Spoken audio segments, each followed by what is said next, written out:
Japan by River Cruise is made possible thanks to those who donate to the show at japanbyrivercruise.com and due to the generosity of our corporate sponsors. This is a message from the Japan Professional Sports Association. To all of our non-Japanese friends living or traveling in Japan, we know how much you enjoy going to Japanese baseball games and eating while baseball happens. But did you know we also have other professional sports leagues for you to enjoy, like soccer, rugby, and basketball? Come on out and watch a game.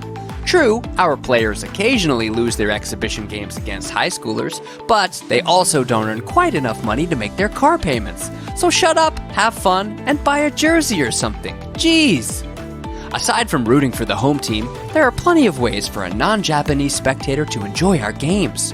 For example, you could yell approximations of the local fight songs, try to guess whether or not the cheerleaders get paid, make awkward eye contact with the Gaikokujin team members, or get interviewed by the local news, again!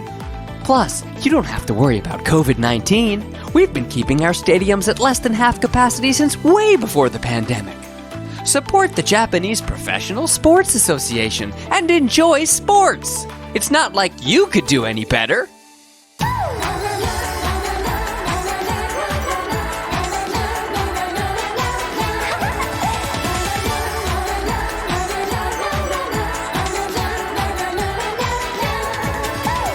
Hello, Brian, and welcome back to Japan by River Cruise. I'm Bobby Judo. And I'm Ollie Horn. And joining us this week is Yan Fan, co-creator of SpeakHer and co-founder as well as CTO of Code Chrysalis.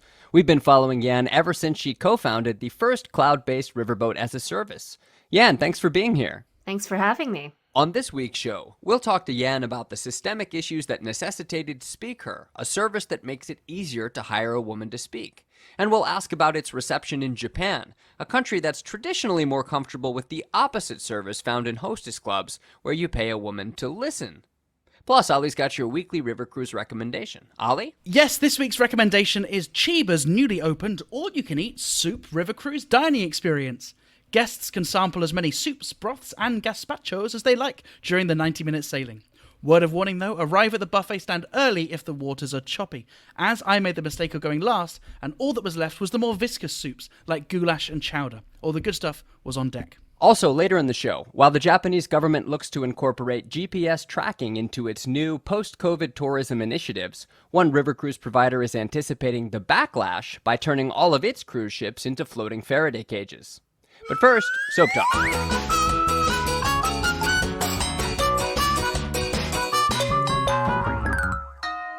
Yan, you run a boot camp in Tokyo that helps retrain people to become software engineers. I have two questions. One, is it really possible to become a developer in only a few months? And two, should Bobby consider this when he's no longer good looking enough to be a model? Yes, yeah. Should I consider this 5 years ago? Yeah, I run a coding bootcamp called Code Chrysalis, and yes, indeed, it is possible to become a software engineer after doing our course. Even though our course is 3 months, there's a lot of prep that's required. So if you're ever interested, you actually need to know how to code before you enter. Genius business model. Because then at the end you can go, hey, you can code. Yeah. Well, yeah, I mean, our program is only 3 months, right? So oftentimes people are like, how can you create software engineers in just 3 months? And the truth is you can't, right? So basically what we do is whatever we think students can't learn on their own or would have a harder time learning on their own, we focus our boot camp on that.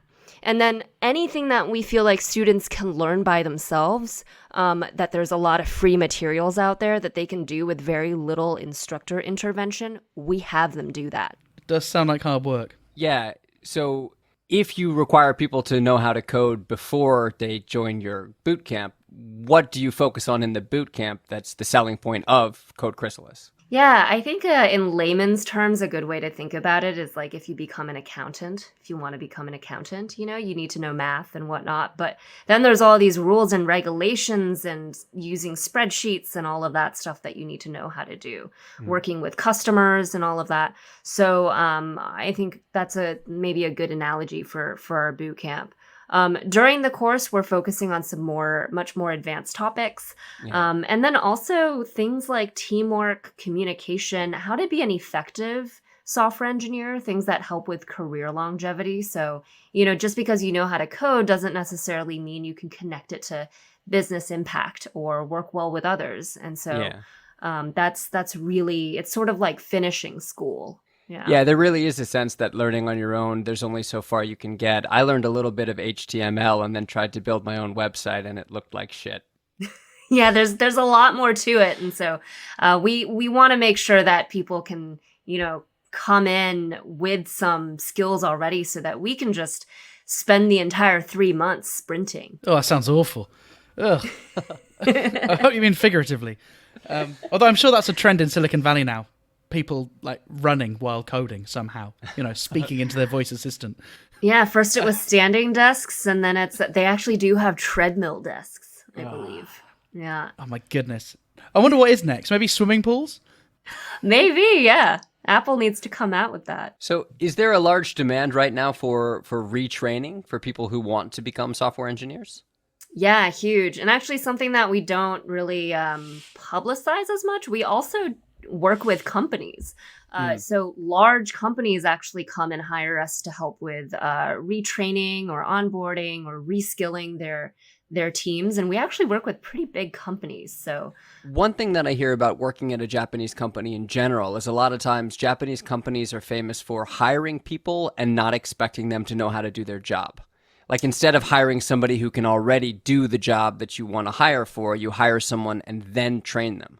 Is that what you're doing with these companies on a developing front? So I think these companies, ones that come to us, are realizing that that's maybe not the best sort of model, because you have basically like a big population of workers who aren't properly trained for a job that does need very specified training. You're saying that so nicely, they shouldn't have already realized that. Well, I think it's so kind about it. I think there are also benefits, like as trying to look at it through a Japanese company's lens. I can also see a lot of benefit with that, right? If you have people rotating through several positions, it might increase, for example, collaboration and understanding between teams. And I think that was something that they really, that's been a big benefit.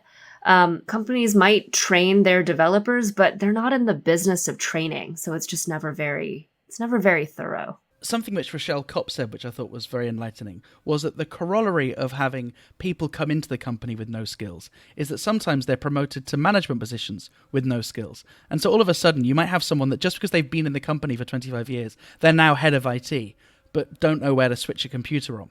And so all of the kind of important strategic decisions are made by someone that hasn't got a clue, and that then filters down. So there isn't this idea that within the company people can upskill and retrain and work with the latest frameworks, the latest technology. Do you think that there are individuals in Japan who maybe feel let down by their companies, who rely on services like you to upskill and make a switch? Oh, absolutely. I mean, and also we see that in the government, right? Yeah. Where politicians are being put in posts that they are thoroughly underskilled for. Yeah, we definitely see that. I mean, it's sort of a weird systemic issue here, where a lot of big companies, they sort of outsource a lot of their IT solutions to what are called system integrators. And I didn't know what system integrators were before I came here. System integrators are very Japan specific, and they're large companies that handle this. But they basically handle all of the IT stuff for another company. And the problem with system integrators in Japan is that, like, when you hire a system integrator, that system integrator hires smaller system integrators. So what ends up happening is you have layers of these like subcontractors, right? Handling everything from like setting up your email systems and servers to like managing, your apps if you have one, developing for you. And so you can imagine with like the layers of subcontractors, moving is so slow. Right? Slow and expensive, I assume, as well. Very, yeah. And so we're trying to get companies to bring a lot of their engineering in-house, because I think we're at a point where, if you're building an app or building some kind of software service for clients, you can't rely on like this web of subcontractors because you need to be able to react and respond in a timely manner. Did you hear that, Bobby? If ever we're making a Japan by River Cruise app, it's happening in-house. You better sign up. Yeah, Bobby, you got to learn how to code. I don't know. Subcontracting to a web of smaller coders is how they managed to shut down America in Die Hard 4. So I was under the impression that it was a very successful strategy. Well, talking of subcontracting decision-making, you might remember last week I asked our dear listeners what I should do with the Japanese roommate that I've now been living with for over 6 weeks and still haven't revealed that I can speak Japanese, even at moments when I definitely should have done.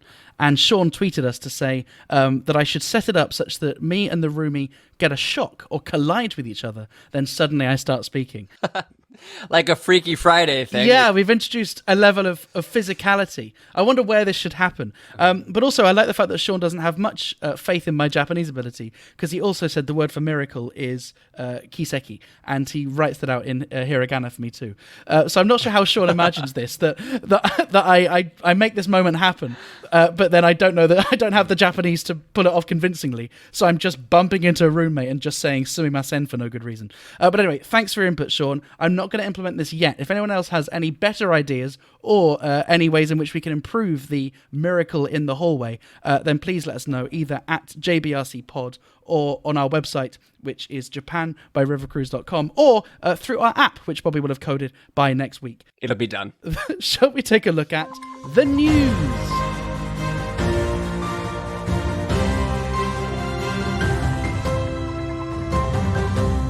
Bobby Judo, what's in the news this week? Well, we've been seeing a lot of discouraging news about the state of gender equality in Japan lately. Abe's Womenomics has left women worse off than they were before. Suga's cabinet is basically the Japanese Friars Club, etc., etc. But we were glad to see that Yan and her collaborators have created some positive news on this front. Yan, can you tell us what is SpeakHer and how did it come about? Yeah, SpeakHer it's a simple database of women experts in Japan who are available to speak at events, panels, conferences. We basically wanted to get rid of the excuse of having manels, right? All male panels. And the excuse is usually like, we just couldn't find another woman, so we just had all men. These were the only people that we could find.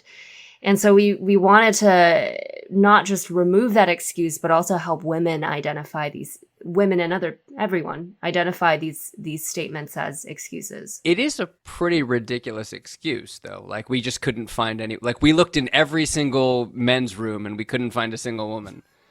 Exactly. So your service is essentially you list a series of female speakers who are available to be booked for events, and they're listed according to category, what they can talk about, what their expertise are.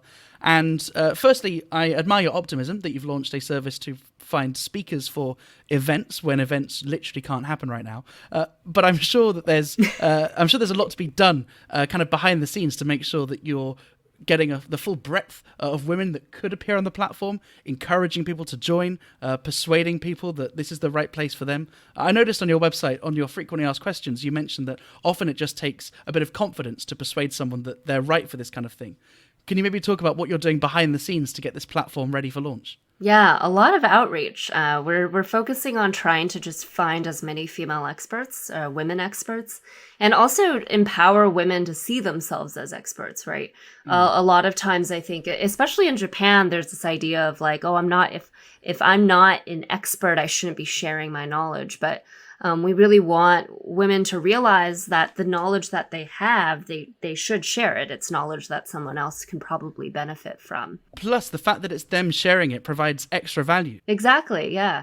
So we've been doing a lot of outreach, social media, like press. Thank you so much. We're trying to ramp up a lot of stuff. There's also, this started out as a side project. So there were a lot of things we didn't really think through. We were just, playing around with these technologies. And so now that people are actually using it, we realize that there's a lot of improvements that can be made. So now we have a little team of volunteers that are that's helping us out. And so there's all this organization that needs to happen. And then also it just so happens that the three the three of us, so Tucci, Anne, and I, that started this project, none of us are Japanese. So we've also been trying to find allies, people, Japanese people who really believe in this and can help us spread the message even more. Did the three of you have any specific experiences in Japan? Like, did you attend a conference and see that it was all male, or did you find that there was a lack of representation in your professional life that made you feel that this was necessary, especially in Japan? Oh, yeah, absolutely. I mean, even though SpeakHer is not tech based, I mean, as women, all of us are women in tech. And especially Tucci and Anne are very senior in their careers. I think all of us have faced some kind of discrimination or even just like a lot of microaggressions. And since also the three of us are are foreigners coming from outside of Japan, I think living in Japan, we've really felt the difference. And this was our sort of solution, our little solution to tackling this systemic problem. Although your platform is not specifically focused on tech, I think it makes sense to start in tech, because certainly my experience of startup culture in Tokyo and in the rest of Japan is that it does borrow a lot from the culture of Silicon Valley and other tech hubs.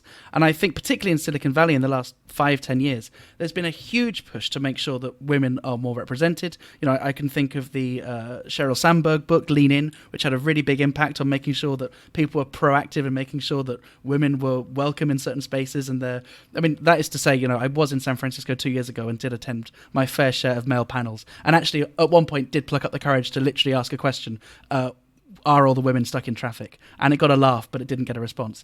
But do you think that tech, with its kind of slightly more liberal bent, I guess, and the fact that there are a lot of people around the world, or rather the trendsetters in tech, who have put a lot of work into making it a more welcoming and equal place to work, do you think that there's a chance that if you do well in tech in Japan, that could seep over into other industries? Absolutely. Tech is incredibly influential, right? It runs our world. We can't survive without tech now. And so because of its ubiquity, because of how widespread it is, there's also a lot of opportunity for us to screw things up, right? So we want to make sure that the creators of these technologies that we're using are more reflective of what society looks like. Great example. I have so many examples of like what happens when the developers or the creators of something don't realize, like, don't take into account other people. And again, like, none of this stuff, people don't actively, like, teams aren't actively going like, let's make a really discriminatory app, right? Like, that doesn't happen. It's usually just like big oversights. So, you know, AI and machine learning, great examples. You know, in the US, like, a lot of like the facial recognition stuff is not great when it comes to non-white male faces, right? And so that ends up causing a lot of issues, especially in the Black community, where like the FBI or the police are using like these facial recognition apps that can't tell the difference between two Black guys, right? And it ends up causing numerous issues.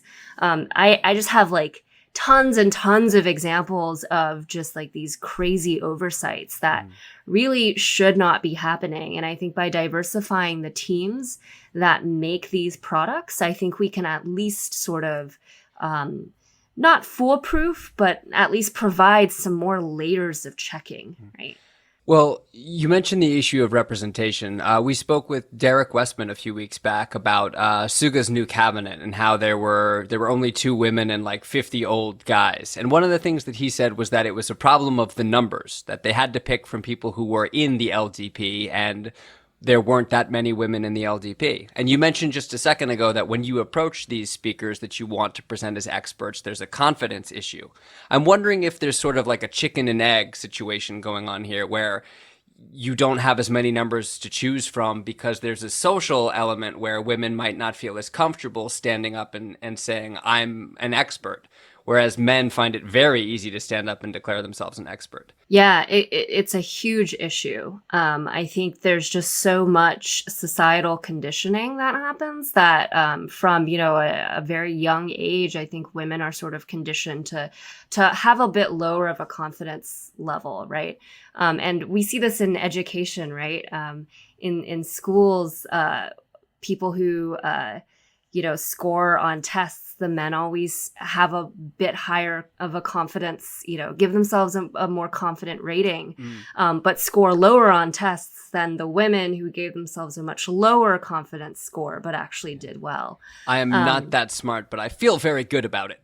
Exactly. Yeah.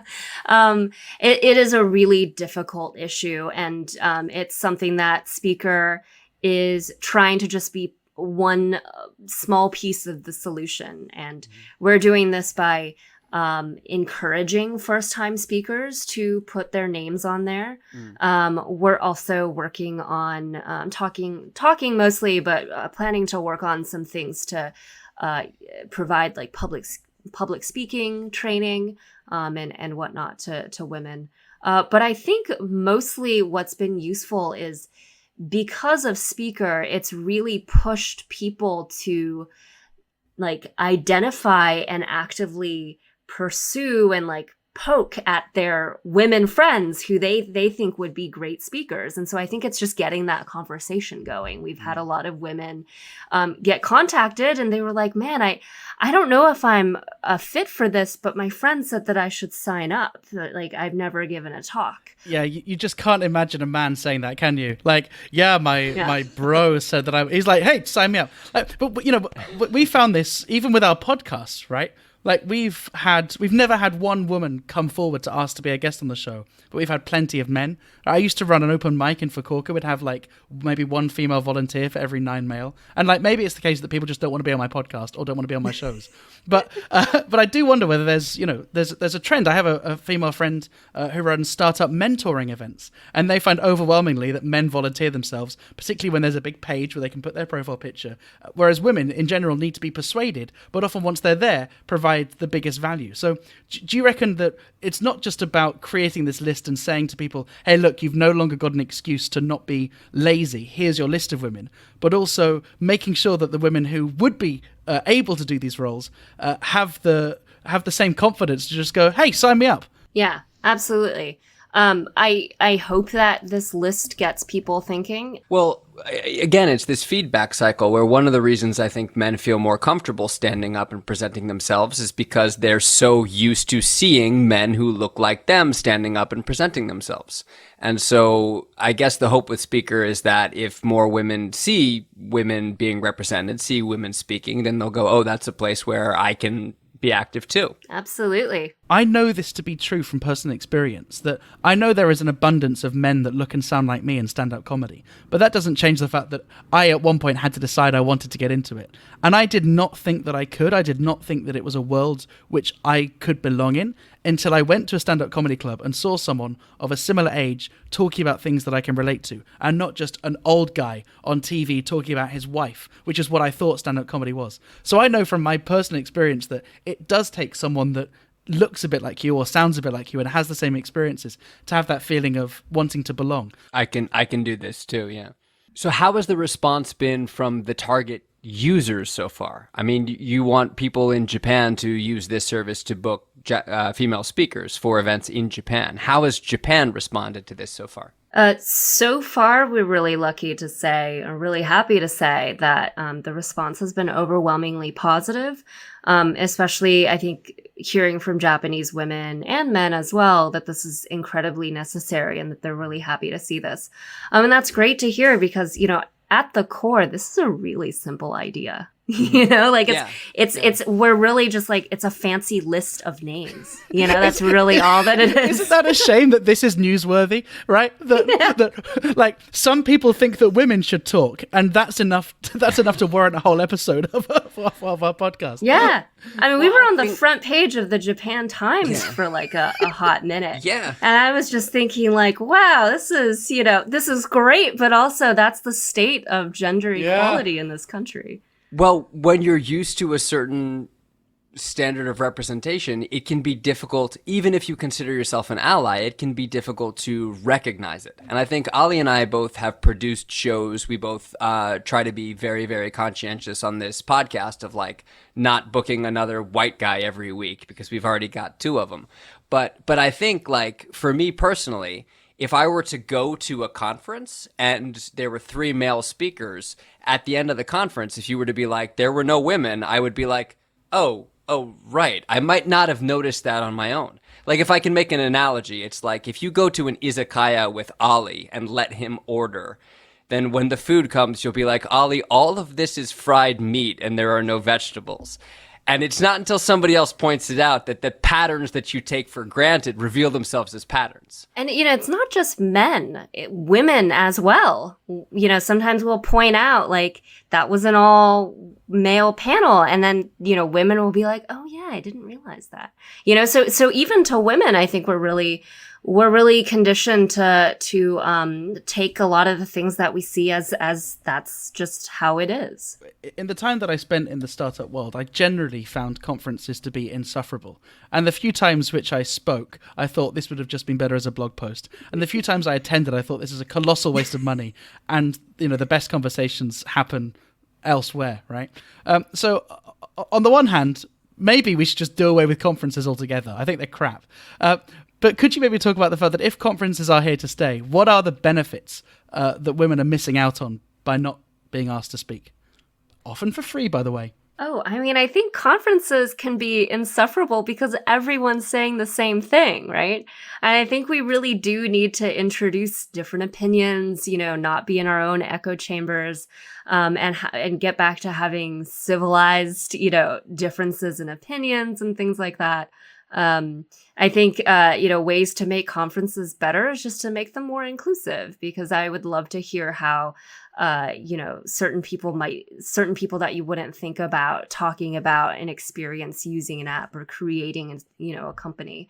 That's the kind of stuff that I want to see as well. Hearing more perspectives, Everyone loves a good story, so why not just increase the pool of stories that we're getting? I completely agree that having people with different perspectives makes it worthwhile. I also think there can be improvements made to the catering more generally. I think more fried food, but maybe that's a discussion for a different episode. What are the benefits for an individual for having that platform? Yeah, well, conferences and panels really provide a platform to share experiences and perspectives, right? And I think when you limit the range of perspectives, you're limiting the quality of the conversation. Mm. And so for an individual, it's really making sure that people feel entitled and empowered to share their potentially minority opinion, right? Because ultimately you're making the conversation better, you're making the product better, you're making the service better. I think, it helps society move forward better. Yeah, I think having a range of different perspectives definitely does increase the quality of the conversation. And one of the reasons that I was excited to see SpeakHer, the database, being introduced was because I thought we could use it to source guests for this podcast. And to that end, if you wouldn't mind a quick request, is there any way you could just add an option where we can sort speakers by people who are willing to do it for free?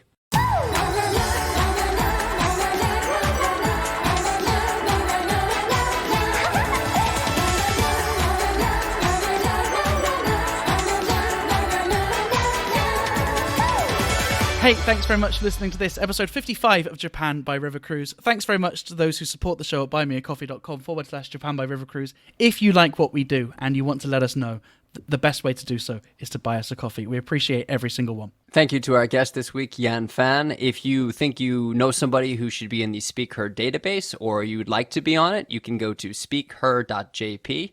And if you're a Brian who's considering a career change, maybe think about coding. Yeah, thank you so much for having me, you two. It's been really fun and a pleasure.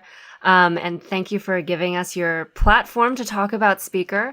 For everyone, I want to offer 5% off our intro course. But you have to sign up before the end of the year. So this is only valid for the rest of 2020 because this has been a pretty crap year. So we think maybe 5% discount might sweeten things a little bit for people. That's brilliant. We're definitely going to get this app done now. Yeah, Bobby, I hope to see your application come in tomorrow. Well, I've got to. You said it's valid until 2020, right? And the way 2020 yeah, through 2020 going so far, I think 2020's got what, like another 40 years left in it. Haha, Bobby's found a loophole. Thanks for listening. If you haven't already subscribed, please do hit that subscribe button. We'd love to see you here this time next week.